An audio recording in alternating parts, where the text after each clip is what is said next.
अस्सलामु अलैकुम वरहमतुल्लाहि वबरकातुहु नहमदुहु व नसल्ली अला रसूलिहिल करीम अम्मा बाद अऊज़ु बिल्लाहि मिनश शैतानिर रजीम कल्लज़ीना मिन क़ब्लिकुम कानू अशद्द मिनकुम क़ुव्वतन व अक्सर अम्वालन व औलादा फस्तमतऊ बिख़लाक़िहिम फस्तमतअतुम बिख़लाक़िकुम कमस्तमतअल्लज़ीना मिन क़ब्लिकुम बिख़लाक़िहिम वख़ुज़्तुम कल्लज़ीना ख़ाज़ू उलाइका हबितत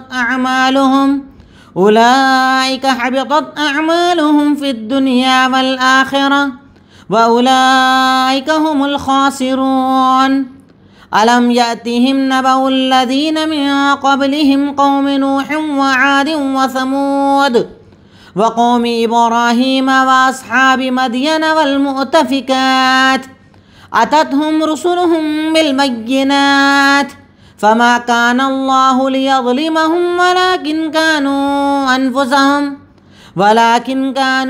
अनफुसहुम यज़लिमून वल मुअमिनून वल मुअमिनातु बअदुहुम औलियाउ बअद यअमुरून बिल मअरूफ़ि व यनहौना अनिल मुनकर व युक़ीमून अस्सलात व युअतून अज़्ज़कात व युतीऊन अल्लाह व रसूलह उलाइका सयरहमुहुमुल्लाह इन्नल्लाह अज़ीज़ुन हकीम वअदल्लाहुल मुअमिनीना वल मुअमिनाति जन्नातिन तजरी मिन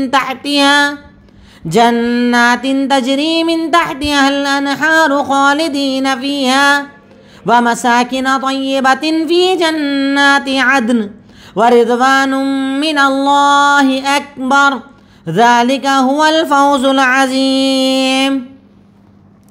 अल्हम्दुलिल्लाह, तदब्बुर कुरान की आज हमारी क्लास नंबर 202 नंबर की क्लास है, जिसमें सूरह तौबा की आयत नंबर 69 से 72 मैंने आपके सामने तिलावत की।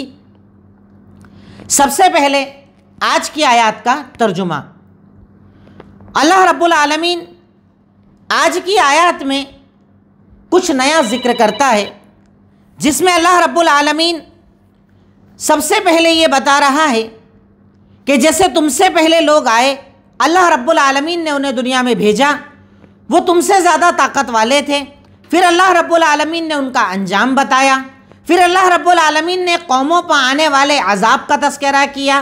फिर अल्लाह रब्बुल आलमीन ने मोमिन मर्दों और औरतों की कुछ सिफ़ात को बताया और उनको दिए जाने वाले इनामात का तज़किरा किया है।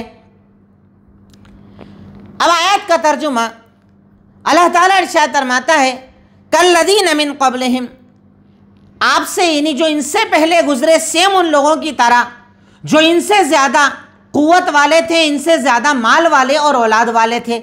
यानी इन मुनाफिकीन को अगर अल्लाह रब्बुल आलमीन अपने अजाब से डरा रहा है तो इनसे पहले कौमें गुजरी जो इनसे ज़्यादा ताकतवर थे, इनसे ज़्यादा माल वाले थे, इनसे ज़्यादा औलाद वाले थे, उन्होंने भी अपने हिस्से से फ़ायदा उठाया। जब तक अल्लाह ने मुक़द्दर किया दुनिया में रहे और अपने हिस्से से उन्होंने फ़ायदा उठाया। जैसा कि तुमसे पहले लोगों ने फ़ायदा उठाया, तुम्हें भी अपने हिस्से का फ़ायदा उठाना है। यानी जब तक वो लोग रहे, उनको ज़िंदगी अल्लाह ने दी, दुनिया को जिया, तुम्हें भी उसी तरीके से जीना है। और तुम भी उन लोगों जैसा बारीकियों में जाते हो दीन की, जैसे वो जाया करते थे। यानी जैसे उन्होंने शहवात के पीछे भागे, शुबहात के पीछे भागे, दीन में बारीकियों को तलाश किया, वैसे ही तुम लोग भी अमल करते हो। और यकीनन वो लोग जो ऐसा अमल करते हैं उनके अमाल बर्बाद है दुनिया और आखिरत में, और वही घाटा उठाने वाले हैं। अल्लाह रब्बुल आलमीन इस आयत के ज़रिए ये बात वाज़ेह कर रहा है कि मुनाफिकीन को अपनी ताकत कुव्वत पर फ़ख्र नहीं होना चाहिए, क्योंकि इनसे ज़्यादा ताकतवर लोगों को जब अल्लाह ने बर्बाद कर दिया, ख़त्म कर दिया, तो इनकी क्या औकात और हैसियत है। उसके बाद अल्लाह ताला कहता है अलम यातिहिम नबउल्लज़ीना मिन क़ब्लिहिम। अल्लाह ताला यहाँ पर और डिटेल में यही बात बता रहा है, क्या इनके पास खबर नहीं आई इनसे पहले कौमों की, कौम नूह की, कौम आद की, कौम समूद की, कौम इब्राहीम की, असहाब मदियन की, और वो बस्ती जिसको उल्टा कर दिया गया था, इनकी खबरें नहीं आई, इनके बारे में पढ़ा नहीं, कैसे अल्लाह का अज़ाब आया, कैसे ये लोग बर्बाद हुए, उनकी खबरों को नहीं पढ़ा। अल्लाह ताला उसके बाद कहता है अततहुम रुसुलुहुम बिल बय्यिनात, उनके पास उनके रसूल क्लियर दलीलों के साथ आए, दलाइल लेकर आए, चीज़ें लेकर आए, बताने समझाने के लिए आए, तो अल्लाह ताला किसी पर जुल्म नहीं करता, बल्कि वो अपने नफ्सों पर ही जुल्म करते हैं। यानी किसी कौम को अगर अल्लाह ताला ख़त्म करता है, हिलाक करता है, तो ये अल्लाह का जुल्म नहीं होता है, वो कौम अपने आप को इसका मुस्तहिक बनाती है, तभी अल्लाह रब्बुल आलमीन का अज़ाब ऐसे लोगों के ऊपर आता है। उसके बाद अल्लाह ताला अब मोमिनों की सिफात बता रहा है। अल्लाह ताला मोमिनों की खासियत बता रहा है, वल्मुमिनून वल्मुमिनात, यकीनन मोमिन मर्द और मोमिन औरतें, बादुहुम औलियाउ बाज़, वो बाज़ के रिश्तेदार होते हैं, भाई होते हैं, साथी होते हैं, एक दूसरे के वली होते हैं। मोमिन मोमिन का दोस्त होता है, साथी होता है। और अल्लाह ताला उनकी खासियत बता रहा है, यामुरून बिल मारूफ, वो भलाई का हुक्म देते हैं, वयनहूना अनिल मुनकर, बुराई से रोकते हैं, युकीमूना सलाह, नमाज कायम करते हैं, ज़कात अदा करते हैं, अल्लाह और उसके रसूल की इताअत और फरमाबरदारी करते हैं। यही लोग हैं जिन पर अल्लाह ताला जल्द ही रहम करेगा। यकीनन अल्लाह ताला ताकत वाला और हिकमत वाला है। यानी यहाँ पर अल्लाह रब्बुल आलमीन ने मोमिनों की सिफात को बता दिया। अल्लाह रब्बुल आलमीन ने यह बता दिया कि मोमिन अल्लाह ताला के अहकामात पर बाकी रहते हैं, उस पर रुकते हैं, भलाई का हुक्म देते हैं, बुराई से रोकते हैं, नमाजें कायम करते हैं, ज़कात अदा करते हैं, अल्लाह और उसके रसूल की इताअत व फरमाबरदारी करते हैं। गर्ज़ है कि अल्लाह रब्बुल आलमीन ने यहाँ पर मोमिनों की सिफात को बताया। अब उसके बाद अल्लाह ताला कहता है कि जो लोग ये सारे नेक अमल करते हैं उन पर इनाम क्या होगा। वाअदल्लाहुल मोमिनीन वल मोमिनात, यकीनन अल्लाह ताला ने वादा किया है मोमिन मर्दों से और मोमिन औरतें से ऐसी जन्नत का जिसके नीचे नहरें बह रही होंगी। ये उसमें हमेशा रहेंगे, सुकून वाले घरों में रहेंगे, हमेशगी की जन्नत में रहेंगे। और उससे बड़ी नेमत इनको ये मिलेगी कि अल्लाह इनसे राज़ी हो जाएगा, अल्लाह की रज़ामंदी इन्हें मिल जाएगी। और यकीनन ये बहुत बड़ी कामयाबी है। जो लोग दुनिया में मेहनतें करते हैं, दुनिया में अपना वक्त लगाते हैं, दुनिया में दीन के लिए कोशिशें और काविशें करते हैं, रब्बुल आलमीन उनका इनाम जन्नत बता रहा है। अल्लाह रब्बुल आलमीन ने उनका बदला जन्नत को बताया है। ये तो हुई तकरीबन वो आयत जिनका तर्जुमा आपके सामने मुझे जिक्र करना था। अब उसके बाद मुश्किल अल्फाज, मेरी गुजारिश है समीर भाई अपना कैमरा बंद कर लीजिए। मुश्किल अल्फाज, कल्लदीना, लाइक दोज, उनकी तरह, यानी जो उनसे पहले लोग गुजरे उनकी तरह। अशद मतलब होता है स्ट्रॉन्गर, बहुत ज़्यादा मजबूत, सबसे ज़्यादा मजबूत। फस्तमतउ, दे एंजॉयड, उन्होंने फ़ायदा उठाया अपने वक्त से, अपने हिस्से से, अपनी ज़िंदगी से। बिखलाक़िहिम, देयर पोर्शन, अपने हिस्से से, यानी जब तक वो जिंदा रहे फ़ायदा उठाया। अल्लाह ने दुनिया में नेमतें दी, सब दिया उनको, आखिरत में अजाब और कब्र में भी अजाब मिलेगा। खुश तुम, यू हैव इंगेज्ड, तुमने अपने आप को इंगेज कर लिया दीन के मसाइल में, बारीकियों में, बाल की खाल निकालने में, दीन के अंदर ऐसी चीज़ें तलाश करने में जिससे शक पैदा हो। नबाउन मतलब कहा जाता है न्यूज़ और ख़बर को। अल मुतफ़िकात का मतलब होता है ऐसी बस्ती जिसको ओवरटर्न्ड, जिसको पलट दिया गया हो। आप जानते हैं ना, कौम लूत को मुतफ़िकात कहा जाता है क्योंकि इनकी बस्ती को अल्लाह ने उल्टा कर दिया था, ज़मीन को नीचे से उठाया और उल्टा कर दिया, वहीं उनको दफन कर दिया था, एक साथ ख़त्म कर दिया था। सयरहमुहुमुल्लाह, अल्लाह विल मर्सी अपॉन देम, अल्लाह ताला उन पर रहम करेगा, अल्लाह ताला जल्द ही उन पर रहम करेगा। मसाकिन तय्यबा होता है पीसफुल होम्स, सुकून वाले घर, और ये जन्नत के सिवा कहीं मिलने वाले नहीं। और जन्नत अदन मतलब होता है गार्डन ऑफ लास्टिंग, हमेशा रहने वाली जन्नत, हमेशा बाकी रहने वाली जन्नत, ऐसी जन्नत जिसका कभी खात्मा ना होगा, ऐसी नेमत जिसका कभी खात्मा ना होगा। अल्लाह रब्बुल आलमीन ने उसे हमेशगी वाली जन्नत बनाया है। गर्ज है कि अल्लाह रब्बुल आलमीन ने कई अहम बातों को आज की आयत में हमारे सामने जिक्र किया है। अब उसके बाद तदब्बुर, आज की आयतों से हमें क्या समझ में आया, या आज की आयतों से हमने क्या गौर किया। नंबर 1, वाक़यात कुरान को पढ़ने का मकसद इबरत व नसीहत होना चाहिए। कुरान में वाक़यात को पढ़ने और सुनने का मकसद इबरत व नसीहत होना चाहिए। ऐसा नहीं कि कहानी की तरह हज़रत नूह का वाक़या आपने सुन लिया, हज़रत इब्राहीम का सुन लिया, हज़रत मूसा का सुन लिया, हज़रत ईसा का सुन लिया, कौम आद, समूद और कौम सालेह का तज़किरा सुन लिया। ये सब मकसद नहीं होना चाहिए। मकसद होना चाहिए इबरत व नसीहत, कि आप सीखो, आप समझो, आप गौर करो, उन्होंने क्या नहीं किया था जो करना है हमें, और उन्होंने क्या किया था जो नहीं करना है हमें। अल्लाह उनसे क्यों नाराज़ हुआ, उनके गुनाह क्या हैं, उनकी ख़ताएँ क्या हैं, उनकी ज़िंदगी क्या है। तो वाक़यात कुरान का, कुरान के वाक़यात का मकसद होता है इबरत व नसीहत, कि बंदा उससे इबरत हासिल करे, नसीहत हासिल करे, गौर करे और अपने आप को ऐसा बनने से बचाए कि मुझे ऐसा नहीं बनना है, मुझे अपने आप को ऐसे गुनहगारों के सफ़ में शामिल नहीं करना है। जिन लोगों पर अल्लाह ताला ने अपना अज़ाब नाजिल किया, उन अज़ाब वालों जैसा मुझे अपने आप को नहीं बनाना है। इन अहम बातों पर इंसान को वाक़यात पर गौर करना चाहिए। नेक्स्ट, नंबर 2, दुनिया में ताकत कुव्वत वक्ती है, आखिरत से बचा नहीं सकती। दुनिया में जो ताकत है, कुव्वत है, अल्लाह ताला के इनामात और एहसानात हैं, ये सब अल्लाह ताला जो दुनिया में देता है ना, वो वक्ती हैं।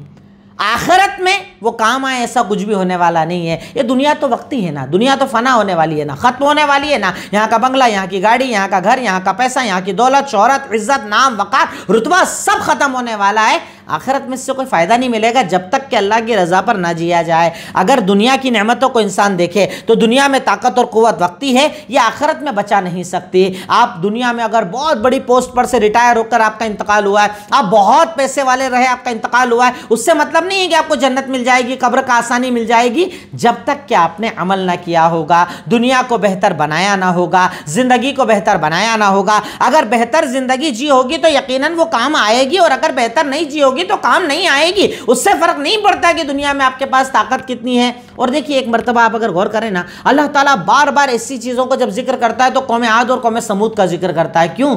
कि तुम्हें अपनी ताकत पर बड़ा गुरूर है, अपने सलाहियतों पर गुरूर है। यार उनकी ताकत को तुम आगे क्या हो, उनकी ताकत के आगे? वो तो पहाड़ पर खड़े होते तो पहाड़ को चीर कर घर बना दिया करते थे, पहाड़ों को तराश के घर बना दिया करते थे। आज भी मदियन की बस्ती मौजूद है, नेट पर सर्च करके देखिए, पूरे बड़े बड़े पहाड़ों को चीर कर महल बना दिया करते थे। उस टाइम पर ये सब असलहे थे, हथियार थे, ये सब औजार थे, जो आज इतनी तरह की ड्रिल मशीन है, कार्विंग मशीन है, उस टाइम पर थी। हाथों से अपने औजार से वो करते करते करते करते पूरे घर बना दिया करते थे। क्या ताकतवर रहे होंगे! पहाड़ों को शिफ्ट कर देना, बड़े बड़े पत्थरों को शिफ्ट कर देना, कोई क्रेन थी क्या उस टाइम पर? किसी ताकतवर कौम रही होगी। अल्लाह कह रहा है कि इतनी सारी कुव्वत और ताकत के बाद क्या वो बचे? अल्लाह ने सबको खत्म कर दिया। तो आखिरत उसी के काम आएगी जो दुनिया को अल्लाह की रजा पर गुजारेगा, वरना दुनिया की नेमतें तो वक्ती है। नंबर 3, दुनिया तलबी और शहवात के पीछे भागना गुनहगारों का तरीका है। दुनिया तलबी और शहवतों के पीछे भागना, ख्वाहिशात के पीछे भागना, ये गुनहगारों का तरीका है। दुनिया तलबी मतलब बस दुनिया आना चाहिए, माल आना चाहिए, पैसा आना चाहिए, हलाल चलेगा, हराम चलेगा, झूठ चलेगा, धोखा चलेगा, कुछ भी चलेगा, बस माल आना चाहिए, माल है बस बात ख़त्म, ऐसी दुनिया तलबी। और दूसरा, शहवतों के पीछे भागना, ख्वाहिशात के पीछे भागना। मेरा दिल क्या बोलता है मुझे तो वो करना है। मेरा दिल बोलता है शादी में खूब लंबा खर्च करना है, मतलब मुझे करना है। मेरा दिल बोलता है मुझे हराम तरीके पर चलना, मतलब चलना है। मेरा दिल बोलता है कि मुझे हलाल पर नहीं जाना, मतलब नहीं जाना है। अपने दिल की सुनने वाला, कुरान और सुन्नत को छोड़ने वाला, कुरान और सुन्नत को अपनी ज़िंदगी ना बनाने वाला गुनहगारों के रास्ते पर है, गुनाह के रास्ते पर है, गुनाह की ज़िंदगी गुजारने के रास्ते पर है। और यकीनन ये बहुत बुरी ज़िंदगी, अल्लाह ताला हमें भी ऐसी ज़िंदगियों से महफूज फरमाए। नंबर 4, दीन की बारीकियों में जाना, मसाइल में बाल की खाल निकालना हराम है, इससे अमल बर्बाद हो जाते हैं।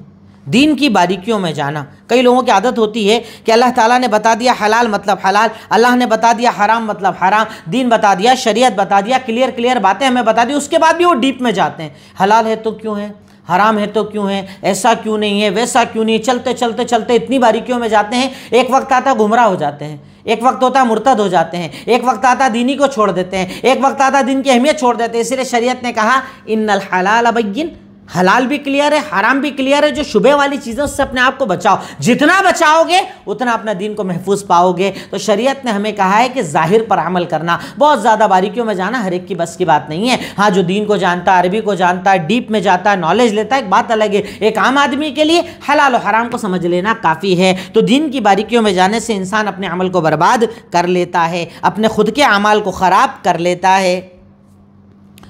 नंबर 5, अंबिया की कौमों के ख़ात्मे के वाक़यात को पढ़ना चाहिए। अंबिया की, अल्लाह ताला ने कौमों को, कैसे तबाह किया, इसे पढ़ना चाहिए। जैसे आप मैं यहीं की अगर मिसालें दूँ, कौम आद को अल्लाह ने ख़त्म किया था एक हवा के ज़रिए, ऐसी हवा भेजी कि सारे ख़त्म हो गए। उसके बाद अल्लाह ने जिक्र किया कौम नूह का, उनको पानी के ज़रिए ख़त्म किया था। कौम समूद पर अल्लाह ने एक चीख भेजी थी जिससे वो ख़त्म हो गए थे। कौम इब्राहीम पर अल्लाह रब्बुल आलमीन ने पानी का भी अजाब और दूसरे अजाब बहुत सारे जिनका तस्करा आता अल्लाह ताला ने नाजिल किया था। इसी तरीके से असहाब मदियन जो थे, मदियन वाले कौम सालेह जो थी, उन पर चीख आई, हवा आई, जलजला आया। और इसी तरीके से कौम लूत कि जिनकी बस्ती को अल्लाह ने पूरा ही उल्टा कर दिया था। आज भी वहाँ की जो ज़मीन है ना, जो सद्दूम नाम की बस्ती है, आज भी बस्ती मौजूद है, वहाँ पर ज़मीन उल्टी है। जैसे हमारे यहाँ पर क्या होता है, मिट्टी है, फिर पीली मिट्टी है, फिर चट्टान आती है, फिर अलग अलग चीज़ें आती है। पूरा जो जोग्राफियाई सिस्टम बना हुआ है ना, वहाँ जस्ट अपोजिट है। सबसे ऊपर चट्टानें आती हैं, फिर नीचे नीचे करके वहाँ पर एंड में मिट्टी आती है, क्योंकि अल्लाह ने उस बस्ती को पलट दिया था, पूरे के पूरे लोगों को पलटवा दिया था। तो अल्लाह रब्बुल आलमीन ने जो अंबिया के वाक़यात को जिक्र किया है, अल्लाह रब्बुल आलमीन ने इन वाक़यात को जिक्र ही इसलिए किया है कि बंदा उस पर गौर करे, बंदा उस पर दिमाग लगाए, अपना अकल लगाए और समझने की कोशिश करे कि अल्लाह ताला ने क्या हलाल किया, क्या हराम किया, कौमों ने क्या गुनाह किए, किन गुनाहों की पादाश में अल्लाह रब्बुल आलमीन ने कौमों को ख़त्म किया। कि किसी को तो एक हवा से ख़त्म कर दिया, किसी को चीख से ख़त्म कर दिया, किसी को पानी से ख़त्म कर दिया। और आप अगर उनके गुनाहों को देखेंगे ना, तो गुनाह भी ऐसे थे जो गुनाह अगर बंदा गौर करे तो समझ में आएगा कि अल्लाह की नाराज़गी वाले अमाल थे। इनको पढ़ो, अंबिया के वाक़यात को पढ़ो, उनके गुनाहों को पढ़ो, तो उससे आपको बहुत कुछ सीखना इंशाअल्लाह आएगा। नंबर 6, दुनिया और आखिरत में निजात सिर्फ इत्तिबाए रसूल से ही मुमकिन है। दुनिया की निजात, आखिरत की निजात सिर्फ और सिर्फ एक बुनियाद पर मिलेगी, और वो बुनियाद है इत्तिबाए रसूल। अल्लाह के नबी की इत्तिबा और पैरवी करना, अल्लाह के नबी की ज़िंदगी को अपनी ज़िंदगी बनाना, अल्लाह के नबी ने जो हलाल दिया, अल्लाह के नबी ने जो हराम बताया, जो ज़िंदगी दी, उसके मुताबिक ज़िंदगी गुजारने से ही आपको दुनिया आखिरत मिलेगी, वरना मिलने वाली नहीं। आज हमारी हालत क्या है? सुन्नतों का मजाक उड़ाने वाले, सुन्नतों पर ना अमल करने वाले, सुन्नत को ज़िंदगी ना बनाने वाले, सुन्नतों से मोहब्बत ना करने वाले, उसके बाद अपने आप को जन्नती समझ रहे हैं, अपने आप को बख्शे बख्शाए समझ रहे हैं। सुन्नत को तो सुन्नत बोल के छोड़ते हैं ना हम लोग, सुन्नत ही तो है, सुन्नत ही तो है, सुन्नत ही तो है। अरे ये सुन्नत है इसलिए इस पर अमल करो, ये सुन्नत है इसलिए इसको अपनी ज़िंदगी बनाओ, क्योंकि अल्लाह ताला सुन्नत से मोहब्बत करने वालों को इज़्ज़त देता है, अल्लाह ताला दुनिया में तरक्की देता है। वरना क्या था, अबू बकर सिद्दीक़ रज़ियल्लाहु ताला अन्हु के पास खाली तो थे, अल्लाह ने खलीफा बना दिया। उमर इब्न खत्ताब के पास क्या था, अल्लाह ने खलीफा बना दिया। अली इब्न अबी तालिब, उस्मान गनी क्या था कि आधी दुनिया पर काबिज बना दिया। अल्लाह के रसूल से मोहब्बत, इत्तिबाए सुन्नत, सुन्नतों को ज़िंदगी बनाना, अल्लाह के नबी जो कह दें उस पर रुक जाना, ठहर जाना, इसने उन्हें इज़्ज़त दिलाई थी। हमें भी यही शेवा और यही तरीका इख्तियार करना चाहिए। इसी पर अल्लाह ताला दुनिया और आखिरत की कामयाबी अता करता है। पॉइंट नंबर 7, अपने से ज़्यादा ताकतवर कौमों का अंजाम देखो और उनके गुनाहों को देखो। अपने से ज़्यादा ताकतवर जो कौमें गुजरे, चलिए कौमों को भी छोड़ दीजिए आप, तो अभी के इस दौर को देख लो ना आप, 10, 20, 30 साल पहले चले जाओ ज़रा आप, बड़ी ताकत वाले लोग थे, बड़े पैसे वाले लोग थे, आज उनकी औलादें फ़कीरों की ज़िंदगी जी रही है। ये सब अल्लाह का निज़ाम है। दुनिया बदलती है, नेमतें बदलती हैं। बंगला आज आपका है, कल किसी और के पास होगा, गाड़ी आपकी कल किसी और की होगी। आज आप जिस मकाम पर, जिस पोस्ट पर बैठे, कहाँ कहीं और बैठेगा। ये अल्लाह का निज़ाम है, ये अल्लाह का सिस्टम है। तकब्बुर मत करो, घमंड मत करो, इतराओ मत, दीन और शरीयत से दूर मत भागो, कुरान और सुन्नत से दूर मत भागो। तो ऐसे लोग जो आपसे ज़्यादा क़ुव्वत वाले थे, उनके अंजाम पर बंदे मोमिन को गौर करना चाहिए। नंबर 8, हमसे पहले लोगों को अल्लाह ने एक एक गुनाह पर ख़त्म कर दिया, और वो सारे गुनाह एक साथ हम कर रहे हैं, फिर भी अल्लाह हम पर रहम कर रहा है। आप क्या समझते हैं? एक कौम ने नाप तोल में कमी की, अल्लाह ने तबाह कर दिया। एक कौम ने नबी की बात ना मानी, अल्लाह ने तबाह कर दिया। एक कौम ने अल्लाह का हुक्म ना माना, अल्लाह ने तबाह कर दिया। एक एक गुनाह की बुनियाद पर कौम लूत ने एक गुनाह किया, अल्लाह ने कौम को तबाह कर दिया। उन कौमों ने मिलाकर अलग अलग जो गुनाह किए थे ना, वो सारे एक साथ ये कौम कर रही है, फिर भी अल्लाह रहम कर रहा है, रहम कर रहा है। तौबा करो, इस्तग़फ़ार करो, माफ़ी मांगो कि कहीं अल्लाह का अज़ाब ना आ जाए। अल्लाह उसके बाद भी माफ़ कर रहा है, अल्लाह उसके बाद भी छोड़ रहा है। नाप तोल में कमी करने वाले हम, धोखे देने वाले हम, अल्लाह की बात ना माने, अल्लाह के रसूल की बात ना माने, कौम लूत वाले सारे अमल हमारे यहाँ पाए जाए, हराम हमारा पाया जाए, उसके बाद भी अल्लाह माफ़ कर रहा है, उसके बाद भी अल्लाह ताला रहम कर रहा है। तो क्या करना चाहिए? बंदे को तौबा कर लेना चाहिए, बंदे को रुक जाना चाहिए, और साथ ही साथ अहमियत का एहसास होना चाहिए कि अल्लाह ताला अल्लाह के नबी की उम्मत से कितनी मोहब्बत करता है। इस उम्मत को अल्लाह ताला ने कितना माफ़ किया है, अल्लाह ताला ने इस उम्मत को कितना मौका दिया है। रब्बुल आलमीन जितना मौका इस कौम को दे रहा है, अल्लाह ताला ने ये मौका किसी और कौम को नहीं दिया। इस बात को भी बंदा मोमिन को बहुत ज़्यादा समझने की कोशिश करना चाहिए। पॉइंट नंबर 9, कुफ्र, रसूल की नाफरमानी और नेमत का शुक्र अदा न करना अज़ाब इलाही को दावत देना है। कुफ्र, रसूल की नाफरमानी और नेमतों का शुक्र ना अदा करना, ये 3 अमल करके बंदा अल्लाह के अज़ाब को दावत देता है कि अज़ाब आना चाहिए, अल्लाह मुझ पर अपना अज़ाब नाजिल करे, पानी के ज़रिए ख़त्म करे, इसके ज़रिए ख़त्म करे, उसके ज़रिए ख़त्म करे। आप ये दावत दे रहे हो किस चीज़ के ज़रिए? कुफ्र करके, रसूल की नाफरमानी करके। वो तीसरे नंबर पर नेमतों का शुक्र अदा ना करके। नेमत दी है, अल्लाह ने माल दिया है, दौलत दिया है, खाना दिया है, सेहत दी है, तंदुरुस्ती दी है, वक्त दिया, जो भी दिया कहो ना अल्हम्दुलिल्लाह, अल्लाह तेरा शुक्र है, अल्लाह तेरा एहसान है, अल्लाह तू दे रहा, अल्लाह तू अता कर रहा, मेरी ताकत से ज़्यादा, मेरी क़ुव्वत से ज़्यादा, मेरी मेहनत से ज़्यादा तू मुझे नवाज रहा है। बंदे को शुक्र अदा करना चाहिए, अल्लाह की नेमतों को याद करना चाहिए, नेमतों का तज़किरा करना चाहिए। बंदा जितना अल्लाह की नेमतों को याद करता है, अल्लाह की नेमतों का शुक्रिया अदा करता है, रब्बुल आलमीन उतना ही नेमतों को बढ़ाता है। अल्लाह कुरान में कहता है ना, लइन शकरतुम लाज़िदन्नकुम वलइन कफरतुम इन्न अज़ाबी लशदीद। अगर तुम मेरी नेमतों का शुक्रिया अदा करोगे, मैं नेमतें बढ़ाता चला जाऊँगा, अगर नाशुक्री करोगे मेरा अज़ाब बड़ा सख्त है।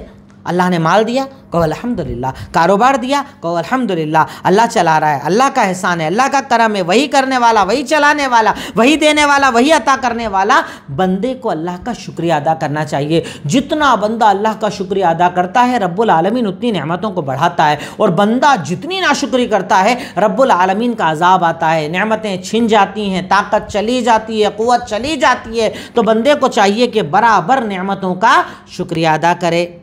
पॉइंट नंबर 10, मोमिन का भाई है, उसका ईमानी रिश्ता है। मोमिन जो है ना, मोमिन के लिए भाई की तरह होता है। अल्लाह के नबी कहते हैं ना कि मोमिन के लिए बुनियान की तरह होता है, दीवार की तरह होता है, शीशा पिलाई दीवार की तरह होता है। कहीं कहते हैं अल्लाह के नबी कि मोमिन की मिसाल एक जिस्म की तरह होती है, कि जैसे एक जिस्म होता है ना कि उंगली में दर्द हो तो सारा जिस्म महसूस करता है, वैसे अल्लाह ताला ने मोमिनों को बनाया है। कहीं पर मोमिन परेशान हो, तकलीफ़ को महसूस करो, उसके दर्द को महसूस करो, उसकी परेशानियों को महसूस करो, उसके मददगार बनो, सपोर्टर बनो, चाहत दो, सपोर्ट दो, जो अल्लाह ने आपको ताकत दी है मुमकिन तौर पर उसके साथ खड़े रहो। अल्लाह ताला ऐसे बंदों को यकीनन पसंद फरमाता है। इस ईमानी रिश्ते को मजबूत करने की आज तो ज़रूरत और ज़्यादा बन गई है कि हम अपने इख्तलाफात भूलकर, अपने झगड़े भूलकर, जमाती झगड़े भूलकर, मस्जिदों मदरसों के झगड़े भूलकर कौम के नाम पर एक हों, कलमा ला इलाहा इल्लल्लाह पर एक हों, एक साथ मिलकर कौम के लिए काम करें। आज तो इसकी और ज़्यादा हमें ज़रूरत है। पॉइंट नंबर 12, दीन की दावत, भलाई का हुक्म देना, बुराई से रोकना मर्द और औरत दोनों की जिम्मेदारी है। दीन पर अमल करना, भलाई का हुक्म देना, बुराई से रोकना, ये हर मर्द हर औरत की जिम्मेदारी है। सिर्फ ऐसा नहीं मर्दों का काम है, औरतों का भी काम है। अल्लाह के नबी के दौर में देखिए हज़रत आयशा काम करती थी, दूसरे सहाबाए कराम काम करते थे, सहाबियात काम करती थी। तो दावत दीन का काम, भलाई का हुक्म देना, बुराई से रोकना, ये मर्द औरत दोनों की जिम्मेदारी है, क्योंकि दोनों को कब्र में जाना है ना, दोनों को हिसाब देना है ना, दोनों को अल्लाह के सामने खड़े होना है ना। तो मर्द मर्द का काम करे, औरत औरत का काम करे, मर्द मर्द में दावत का काम करे, ख़वातीन पर्दे के साथ हो तो उनमें काम करे, ख़वातीन में काम करे। ये जिम्मेदारी है हमारी, हर एक की जिम्मेदारी है। दीन हर एक पर फ़र्ज़ है, दीन फैलाना हर एक पर फ़र्ज़ है। दीन का काम किसी एक की ऐसी जिम्मेदारी नहीं है कि वह अकेला अदा करेगा, हमें सबको मिलकर करना चाहिए। हम भलाई का हुक्म दें, जो अच्छाई जानते हैं लोगों तक बताएं, जो भलाई अल्लाह ने हमें सिखाई है लोगों को बताएं।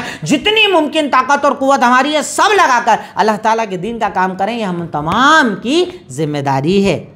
नेक्स्ट पॉइंट नंबर 12, नमाज और ज़कात दीन की बुनियाद हैं। एक जिस्म का हक है, एक माल का हक है। नमाज ज़कात ये ईमान की बुनियाद है। एक जिस्म का हक है नमाज, एक जिस्म का हक है नमाज और एक माल का हक है ज़कात। ये मोमिन की बुनियाद है। सोचिए कितने मुसलमान हैं आज नमाज ही नहीं पढ़ते, मुतलक नमाज पढ़ते ही नहीं हैं। रमज़ान में पढ़ते हैं, उसके बाद टोटल गायब। कुछ हैं जुमा जुमा पढ़ते हैं, कुछ हैं कभी दिल चाहा तो पढ़ लिया, दिल चाहा तो छोड़ दिया, और कुछ जिन्हें अल्लाह तौफीक दे 5 वक्ता नमाजी हैं। पर क्या नमाज ऑप्शनल है? नमाज टाइम के साथ है, नमाज महीने के साथ है, नमाज रमज़ान के साथ है। नमाज हर दिन ज़रूरी है, हर दिन फ़र्ज़ है, 5 वक्ता नमाज है। और आप जानते हैं नमाज एक अकेला अमल है जिसके छोड़ने पर सहाबा काफिर बोला करते थे। अगर कोई नमाज छोड़ता उसे काफिर बोलते थे वो लोग। अल्लाह के नबी ने कहा कि नमाज ना पढ़े मतलब वो काफिर है, काफिर है, काफिर, क्लियर काफिर कहा गया। इतना बड़ा गुनाह पूरी उम्मतें कर रही है। बाप औलाद को खाना दे रहा है, पानी दे रहा है, मोबाइल दे रहा है, गाड़ी दे रहा है, सब दे रहा है, नमाज नहीं दे रहा है। वो अपनी बेटी को माँ हर फैसिलिटी दे रही है, नमाज नहीं दे रही है। आप क्या समझते हैं अल्लाह सवाल नहीं करेगा? उसके नमाज ना पढ़ने का इकाब आप पर भी आएगा। अगर आप यहाँ तक कहा ना शरीयत ने कि मार कर पढ़ाओ, अगर नहीं पढ़े तो मार कर उन्हें खड़ा करो, क्योंकि इस्लाम की बुनियाद है नमाज और ज़कात। और ये नमाज और ज़कात जो है ना इज्तिमाई अमल है, मिलकर किया जाने वाला अमल है। मर्द जमात के साथ मस्जिद में नमाज पढ़े, ख़वातीन अपने घर में नमाज पढ़े, खुद पढ़े, घर का माहौल बनाए, बच्चों का माहौल बनाए, ये हम तमाम की जिम्मेदारी है। तो यकीनन नमाज और ज़कात दीन की बुनियादें हैं। एक जिस्म का हक़ है और एक माल का हक़ है। पॉइंट नंबर 13, जन्नत का हुसूल सिर्फ रहमत के भरोसे नहीं बल्कि अमल भी करना चाहिए। जन्नत के हुसूल के लिए सिर्फ रहमत पर भरोसा करके मत बैठ जाओ, अल्लाह तू रहीम है, जन्नत देगा, जन्नत देगा। अमल भी करना पड़ेगा। अल्लाह यहाँ पर देखिए क्या कह रहा है, आप आयत को दोनों को मिलाकर देखिए। पहले अल्लाह कह रहा है कि मोमिन मोमिन का वली होता है, क्यों? भलाई का हुक्म देता है, बुराई से रोकता है, नमाज कायम करता है, ज़कात देता है, अल्लाह और उसके रसूल की इताअत करता है। पहले 5 अमल बताए, फिर अल्लाह ने कहा जन्नत देगा। तो सिर्फ रहम की बुनियाद पर जन्नत मत मांगो कि अल्लाह तू तो रहम कर देना। नमाज पढ़ नहीं रहा है, कौन सा रहम? ज़कात दे नहीं रहा है, कौन सा रहम? इताअत कर नहीं रहा है, कौन सा रहम? रहम तब जब तू काम भी करेगा। तो जन्नत के हुसूल के लिए सिर्फ रहमत नहीं, अमल भी होना चाहिए, अमल करना चाहिए। हमारे यहाँ बहुत सारे ज़बानी मुसलमान हैं, ज़बान वाले मुसलमान बहुत सारे हैं जो ज़बान से अपने आप को मुसलमान बोलते हैं, ज़बान से ईमान के दावे करते हैं, ज़बान से बड़ी बड़ी बातें करते हैं। तेरे अमल में होना चाहिए ना। ज़बान से क्या होता है? ज़बान किसी काम की नहीं, अगर अमल के अंदर ईमान ना पाया जाए। तो दीन के लिए, जन्नत का हकदार बनने के लिए सिर्फ रहम की बातें मत करो बल्कि अपने अमल को भी बेहतर बनाओ ताकि अल्लाह ताला तुम पर रहम करे। पॉइंट नंबर 14, दीन की दावत देना मोमिन की पहचान है। जो मोमिन होता है ना वो दीन बताता है लोगों को, साहब ये हलाल है करो, ये हराम है मत करो, ये दीन है, ये शरीयत है, ये अक़ीदा है, ये तौहीद है, ये सीरत है, ये अमल, वो अमल, ये हदीस, ये कुरान, ये सब बातें पता है वो करता है जिसके अंदर ईमान होता है। जिसके अंदर ईमान होता है ना वो दीन का काम करता है, दावत का काम करता है, दीन फैलाने का काम करता है, क्योंकि अल्लाह ताला ने उसे चुना होता है, अल्लाह ताला ने उसे बेहतर बनाया होता है, अल्लाह रब्बुल आलमीन ने उसे पसंद किया होता है। तो मोमिन की पहचान है दीन की दावत देना। पॉइंट नंबर 15, मोमिन के लिए रब की रजामंदी से बढ़कर कोई नेमत नहीं है। अल्लाह कह रहा है रिज़वान अल्लाह अकबर, अल्लाह की रजामंदी सबसे बड़ी नेमत है। अल्लाह मुझसे राज़ी हो जाए, उससे बड़ी नेमत मोमिन के लिए कुछ हो ही नहीं सकती। बस अल्लाह अल्लाह, बात ख़त्म। अल्लाह राज़ी है ना, बात ख़त्म। कोई फ़र्क नहीं पड़ता फिर कौन नाराज़ है मुझसे, मेरा रब राज़ी, बात ख़त्म। तो मोमिन के लिए अल्लाह की रज़ा से बढ़कर कोई अमल नहीं होता। अगर रब राज़ी हो जाए तो मोमिन को इस बात से सुकून हो जाता है। और आखिरी पॉइंट नंबर 16 है कि घर खूबसूरत हो ये नेमत नहीं, घर में सुकून हो ये नेमत है। दोनों फ़र्क समझना।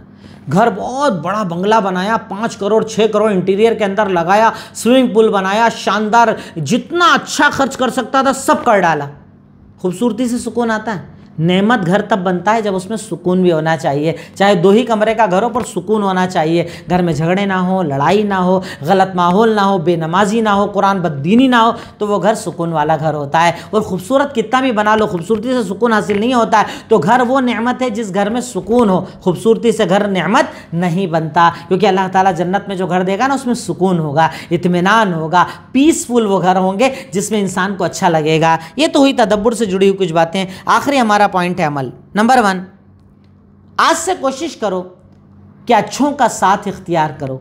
जैसे जो आपके बुरे दोस्त हैं ना, उन्हें आज से कोशिश करो छोड़ने की। सिगरेट पीने वाले, तंबाकू खाने वाले, झूठ बोलने वाले, गाली देने वाले, बदतमीज़, हराम कमाने खाने वाले छोड़ो और अच्छों की सोहबत इख्तियार करो। आज से अप्लाई करो, आज से अपना सर्कल चेंज करने की कोशिश करो। नंबर 2, आज किसी एक को अच्छाई का हुक्म दो और एक को बुराई से रोको। टारगेट सेट करो।